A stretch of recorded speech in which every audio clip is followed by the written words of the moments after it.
आज आपला चिंतनाचा 6वा दिवस आहे. रोज सातत्याने श्री भगवान विष्णूंबद्दल आणि भारतीय संस्कृतीबद्दल आपण काहीतरी नव्याने शिकत आहोत, नव्याने श्रवण करत आहोत आणि त्यावरती आपण चिंतन करत आहोत. काल आपण प्रवृत्ती आणि निवृत्ती हे समजून घेतलेलं आहे. आता हे सगळं कशात आहे तर आपल्या हिंदू धर्मामध्ये आपल्याला दिलेलं आहे. हा हिंदू धर्म कसा आहे, धर्म ही कन्सेप्टच काय आहे तर धारयती इति धर्म. मनुष्य म्हणून मला जेव्हा जीवन जगायचं असेल तर मनुष्यत्व धारण करण्यासाठी मला कसं कर्म करावं लागेल. नाहम पक्षी नाहम पशु अहम मनुष्य. हो, म्हणजे मनुष्यत्व माझ्यात आणायचं असेल तर मी कसा असलो पाहिजे तर मनुष्य म्हणून माझे काही गुण आहेत आणि ते मी आत्मसात कसे करायला पाहिजे यासाठी मला विविध भूमिका सांगितलेल्या आहेत.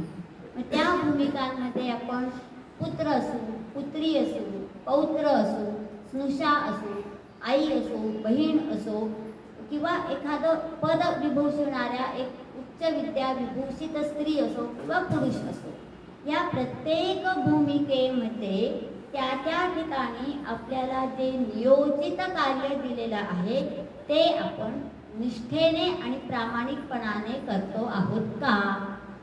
जर करत असू तर आपण आपल्या धर्माचं पालनच करत आहोत.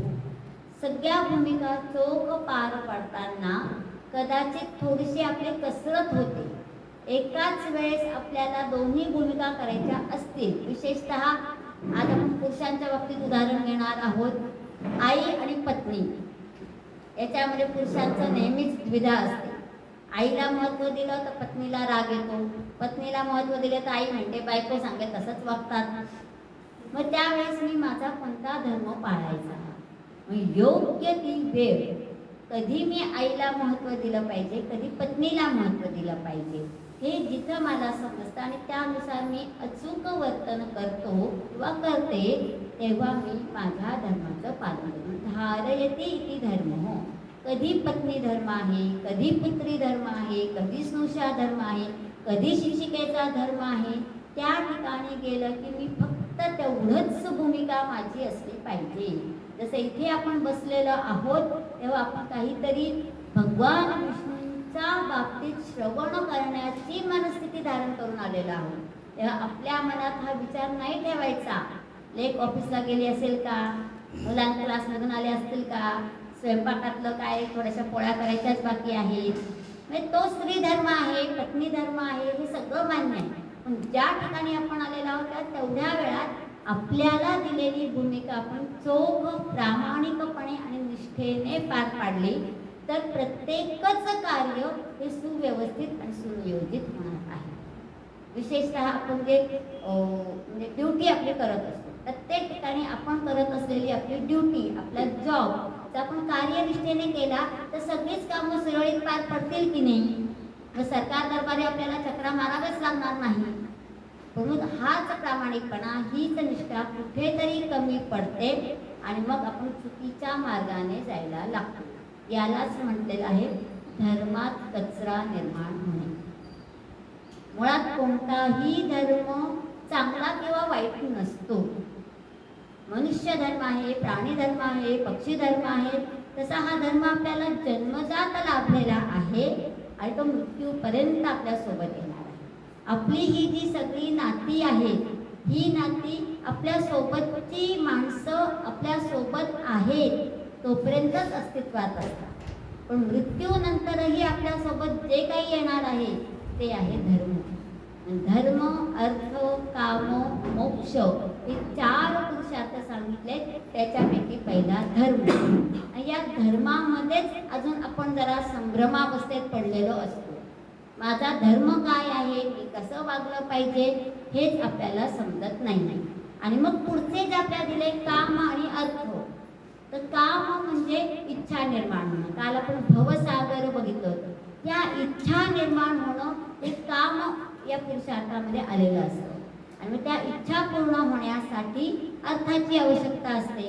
आणि ते अर्थही अर्थसूचितेने आपण प्राप्त केलं पाहिजे. हे प्रामाण्य आपणच आपल्या स्वतःशी ठेवलं तर आपली शेवटचा पुरुषार्थ आहे मोक्ष. मोक्ष म्हणजेच मुक्ती. याकडे आपली वाटचाल होऊ शकते. होतच असं नाही. कारण की लहान बाळ जसं चालायला शिकतं तसं ते बघा खूपदा निरीक्षण आपण केलं तर त्या बाळाला जिन्याच्या पायऱ्या वर चढून जाता येतात, उतरता येत नाही. तर घसरगुंडीवरती वरती चढतो पण खाली घसरायला भीती वाटते.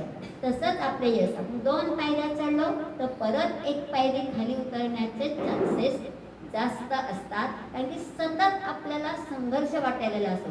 आता मी आईच्या भूमिकेत राहू, मुलीच्या भूमिकेत राहू, शिक्षकाच्या भूमिकेत राहू, हा संघर्ष रोजच पावलोपावली आपल्याला करायचा आहे. मग मुलांच्या आवडीचा स्वयंपाक करू, पतिदेवांच्या आवडीचा स्वयंपाक करू, काळजी आजोबांच्या पथ्यपाण्याचा स्वयंपाक करू, किती किती काय काय करू, ते प्रत्येकाचाच आहे. म्हणजे आपण स्त्री धर्म. कधीतरी कुठेतरी आपल्यालाही असं वाटलं की मला ही स्त्री म्हणून कोणीतरी समजून घेण्याची आवश्यकता आहे. मग तिथे एकमेकांना समजून घेण्यासाठी कौटुंबिक घटकातला परस्पर भाव संबंध दृढ होण्याची गरज आहे. आणि तिथे आपल्याला धर्म मदत करतो. मग हा धर्म आपल्याला काय करते आहे तर ऐहिक आणि पारलौकिक कल्याणाची चिंता वाहतो, जे सर्व धर्मांमध्ये सांगितलेलं आहे. म्हणून हिंदू धर्म म्हणजेच मानवता धर्म. आत्मानम आत्मौपम्य समाश्रितः. जर मी जसा आहे तशीच समोरची व्यक्ती आहे. जसं आपल्याला सांगितलंय ममैवांशो जीव लोके, आणि त्याच्यात पुढे आपल्याला सांगितलंय सर्वस्य चाहं हृदयसन्निविष्टो. मग माझ्या हृदयात जसा भगवंत आहे म्हणून माझं शरीर श्रेष्ठ आहे, मी श्रेष्ठ आहे, तसं जगातल्या प्रत्येक अणुरेणूमध्ये चराचर सृष्टीमध्ये भगवंताचाच निवास आहे. मग ती व्यक्ती पण तितकीच श्रेष्ठ आहे. कदाचित उंचीने ती कमी जास्त असेल, गोरी असेल, घारी असेल, बुद्धीने कमी जास्त असतील, तर हा भेद नाहीच आहे. समानता कुठे आहे तर माझ्या शरीरात जसा भगवंत बसलेला आहे तसा प्रत्येकाच्या शरीरात बसलेला आहे. तर तो आणि मी समानच आहोत. समानाने आकृतीने समानाने विचाराने. ही वृत्ती जेव्हा येईल तेव्हा हा मानवता धर्म आपल्यामध्ये येतो. आणि हाच मानवता धर्म आपल्याला वेदांमधून सांगितला गेलेला आहे. म्हणून वेद हे फक्त भारतापुरतं मर्यादित नाही आहे, तो वैश्विक धर्म सांगणारे आहेत. आणि म्हणूनच भारतीय संस्कृती किंवा वैदिक सनातन संस्कृती ही श्रेष्ठ झालेली आहे. काय सांगितलेलं आहे त्याच्यामध्ये? आत्मन प्रतिकूलानी परेशान न आचरे. अतिशय सोपं तत्व आहे बघा. आत्मन प्रतिकूलानी, माझ्यासाठी जे प्रतिकूल असेल, मला जे न आवडणार असेल, मला ज्याच्यामुळे दुःख होणार असेल, अशा गोष्टी माझ्या जीवनात येतात. तर त्याच गोष्टींमुळे इतरांच्या जीवनातही दुःखच निर्माण होणार आहे. मग त्या गोष्टी मी केल्याच नाही तर असं सासू आणि सुनेमध्ये संघर्ष होतो, रोजचाच संघर्ष आहे. पण जर आपण त्या ठिकाणी थोड्या भूमिका बदलून बघितल्या तर सासू म्हणजे सूचना सांगणारी आणि सून म्हणजे सूचना नको म्हणणारी. मग आहे आणि नको मध्येच संघर्ष आहे. मग कदाचित आपण जनरेशन गॅपमुळे हा फरक पडलेलाच आहे.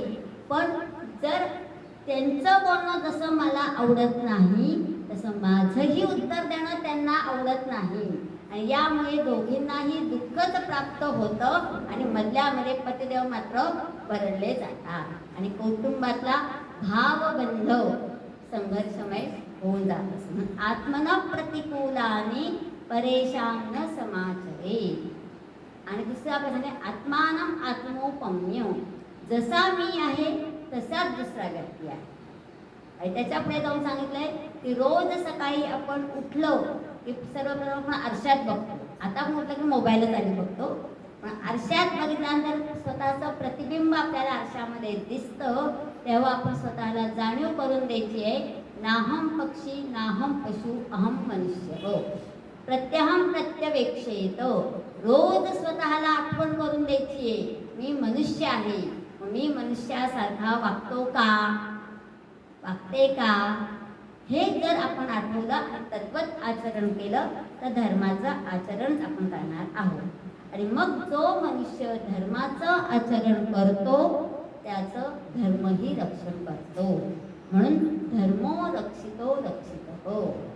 धर्म आपल्यासाठी आहे तसा आपणही धर्मासाठी आहोत. आणि तिथे आपल्याला वैश्विक धर्म अपेक्षित आहे. हिंदू धर्म, ख्रिश्चन धर्म, इस्लाम धर्म असे धर्म इथे अपेक्षित नाही. आणि मुळात कोणत्याही धर्मामध्ये हिंसा सांगितलेली नाही.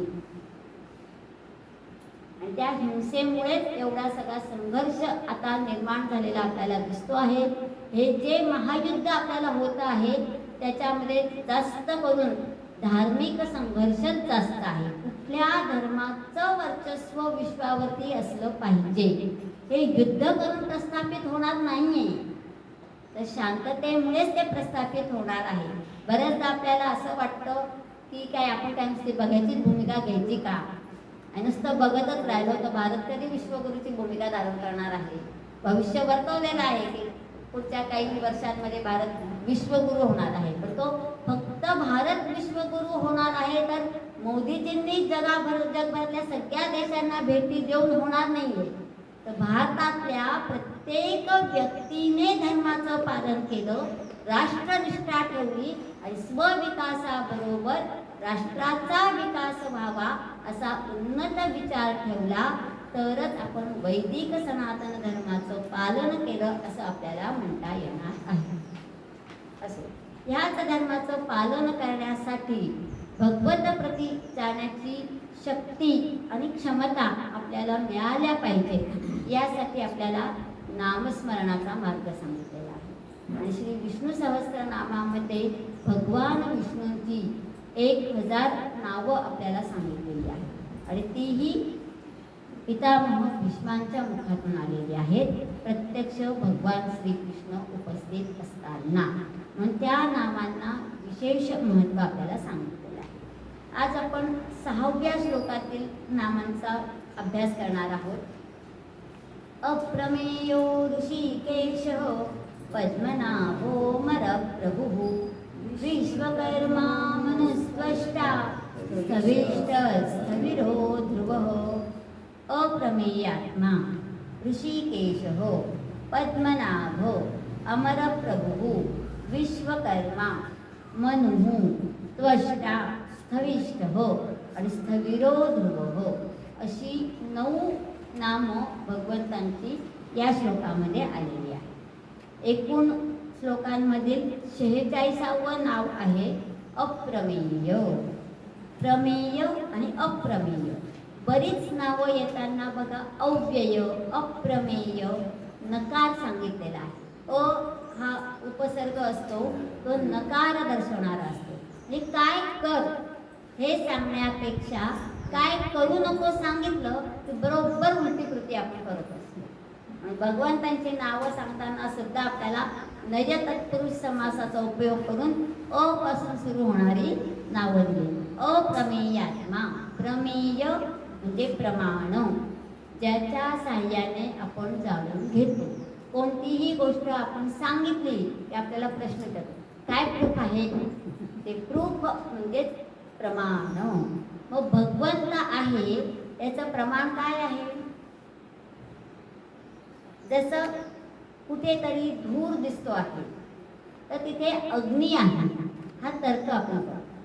किंवा एखादी कार, आपल्या इथं समोर दारासमोर एखादी कार उभी आहे, त्या कारकडे बघितल्यानंतर आपण निरीक्षण करतो कोणत्या रंगाची कार आहे, कारचा नंबर काय आहे. नंबरवरून आपल्याला लगेच कळतं कोणत्या राज्यातली कार आहे. MH15 म्हटलं की नाशिकची कार आहे हे आपल्याला कळतं. कोणत्या कंपनीची म्हणजे मारुतीची आहे, होंडाची आहे, असं कुठल्या याच्यातली आहे ते आपल्याला कळतं. हे सगळं त्याचं बाह्य रूप दर्शन करतं. पण आतमध्ये कोणत्या कंपनीची बॅटरी बसवलेली आहे, मशीनचं किती काय आपण म्हणतो काय वेग किती आहे वगैरे ते सगळं त्याच्यात केलं तर चेस्ट नंबर असतो त्याच्यावरती, ते आपल्याला बाहेरून दिसतं का? पण तरीही ते मशीन कारमध्ये आहे म्हणून कार चालते.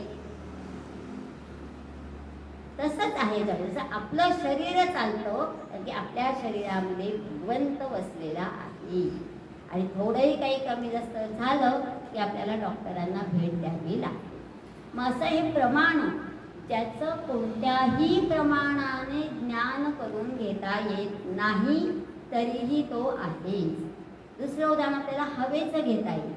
आता मगाशी आपण स्तोत्र म्हणत होतो आणि लाईट गेली, तिथे जीव कसा विसरला आपल्याला? म्हणजे हवेचं महत्त्व आहे. तसं आपण श्वास घेतो, श्वास सोडतो, आपण सांगतो का प्रत्येक वेळेस? जसे योगासनं करताना सांगतात 1ला श्वास घ्या, 2ला श्वास सोडा, तेव्हा ती कृती जाणीवपूर्वक करतो.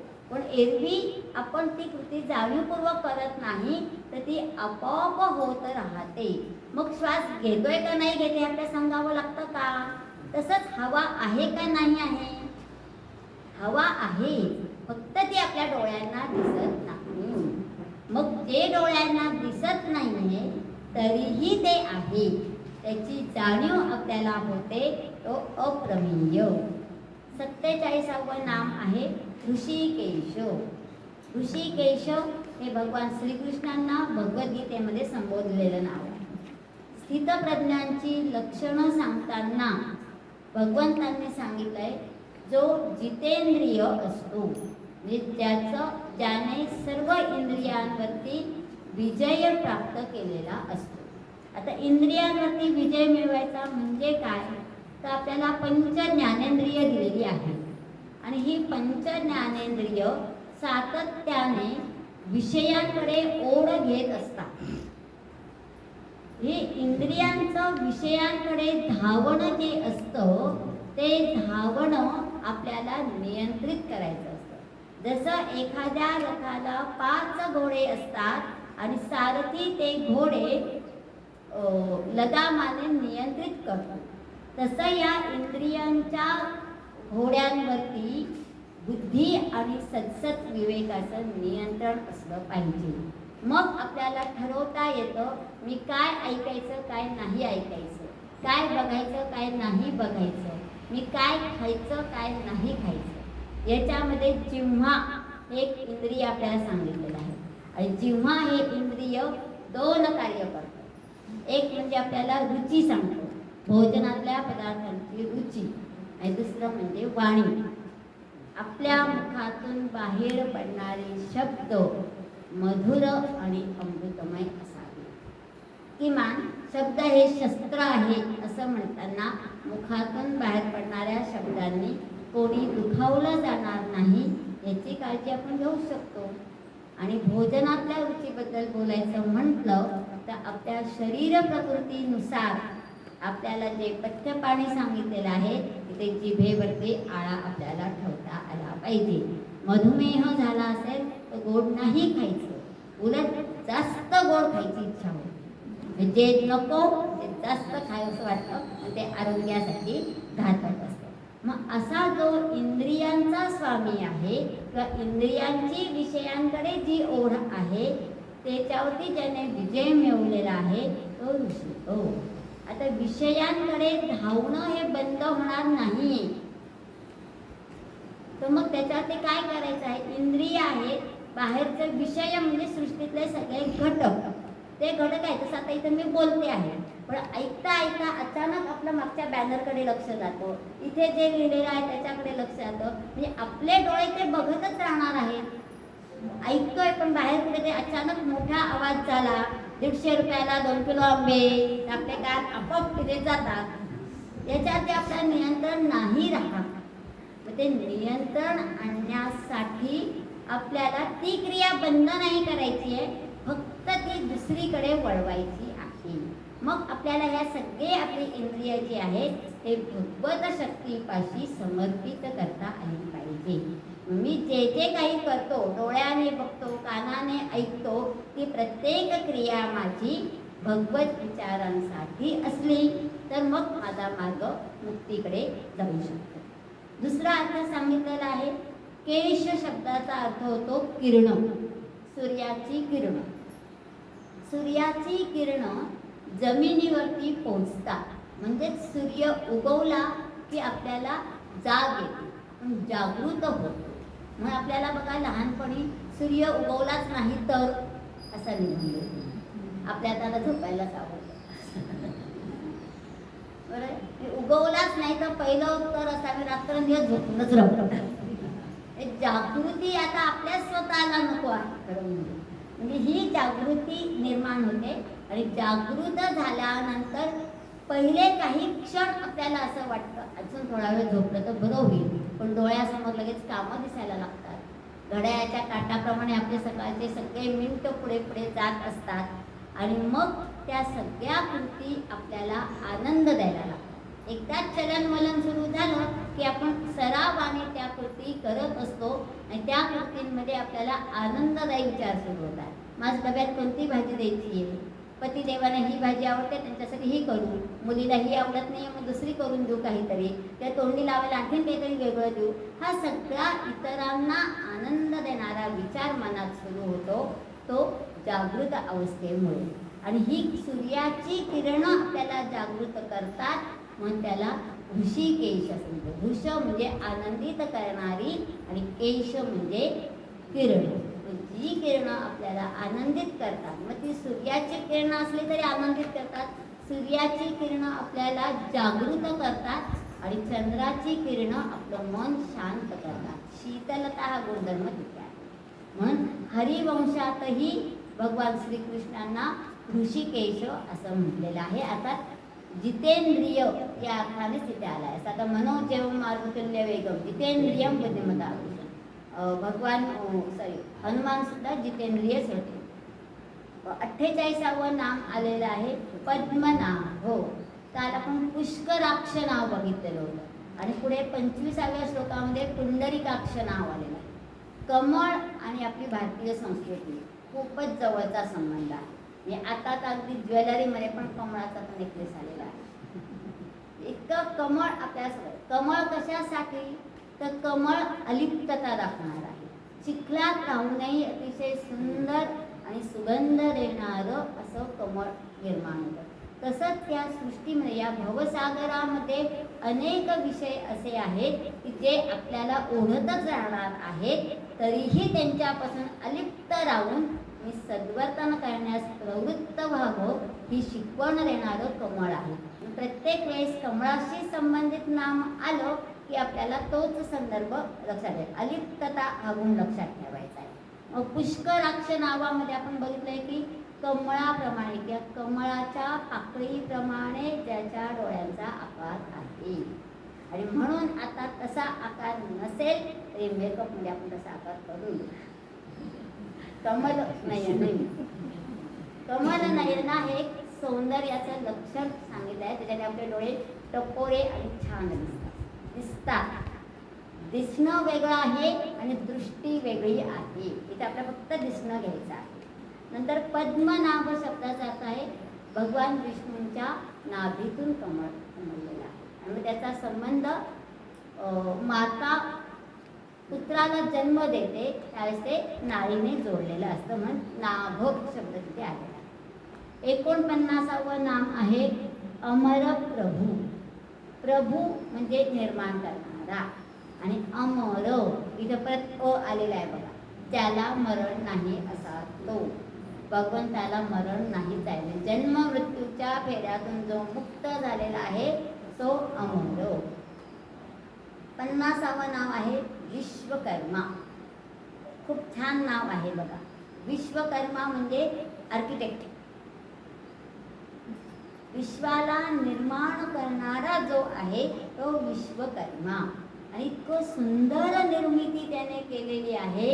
निर्मितीचं हे जे कर्म त्याने केलेलं आहे या कर्मातूनच भगवंताचे गुण प्रकट होतात म्हणून त्याला विश्वकर्मा असं म्हटलेलं आहे. 51वं नाव आहे मनु. मनु हा शब्द मन धातूपासून आलेला आहे. मन म्हणजे मनन करण्याचा त्याचा स्वभाव आहे असा तो. म्हणून त्याच्यातून आपल्यापुढे मानव शब्द आलेला आहे. मंत्र शब्द आलेला आहे. मननात त्रायते इति मंत्र. हो, मनाला ज्याच्यामध्ये समाधान वाटतं, संकटांपासून मुक्ती होते तो मंत्र आहे. असा मनन करण्याचा. आता मनन करायचं म्हणजे काय? थिंकिंग ज्याला आपण म्हणतो. आपण एखादं कार्य करतो त्या हे असं का केलं हा विचार आपल्या मनात आला पाहिजे. आणि मग मी जे केलं ते योग्य होतं का, यासाठी आपली सद्सद विवेकबुद्धी जागृत असली पाहिजे. म्हणून चिंतन मनन हे महत्त्वाचे आहे. दुसरी कन्सेप्ट आपल्याला दिलेली आहे मन्वंतर. त्याचा म्हणतो वैवस्वत मन्वंतरे. आता हे मन्वंतर म्हणजे काय असतं तर एका मनूपासून दुसऱ्या मनूपर्यंतचा काळ. 4 युग सांगितलेली आहे. आणि प्रत्येक युगामध्ये एक युग संपलं की प्रलय होतो आणि परत दुसरं युग सुरू होतं.